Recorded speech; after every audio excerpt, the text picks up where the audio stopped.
اضطرت إلى غلق حسابي على الإنستغرام وحذف كل مواقع التواصل الاجتماعي بسبب الهجمة الشرسة من التنمر التي لحقتها في الفترة الأخيرة.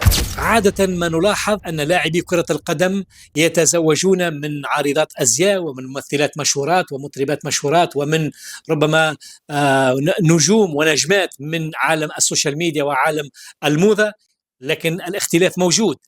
لاعب أرسنال الذي سطع نجمه في الفترة الأخيرة عندما سجل هدفين في مرمى ريال مدريد في دوري أبطال أوروبا، نتكلم هنا عن ديكلان رايس، الذي تعرضت زوجته إلى هجمة شرسة من التنمر على مواقع التواصل الاجتماعي، مما اضطرها إلى إغلاق حسابها على الانستغرام. لورين فراير زوجة هذا اللاعب التي هي تعتبر فتاة عادية، ليست بالنجمة، ليست بالتوب موديل، ولكن اللاعب دافع عنها بشراسة معلنا حبه ووفائه لها، وأنه لا يهتم إلى المظهر أو إلى الشكل بقدر ما يهتم إلى العلاقة الجيدة بينه وبين زوجته. هنا نلاحظ أن ليس كل اللاعبين يبحثون عن الشهرة والمجد فقط، هناك من يبحث عن الاستقرار العاطفي والاستقرار العائلي، وهذا هو حال نجم أرسنال ديكلان رايس.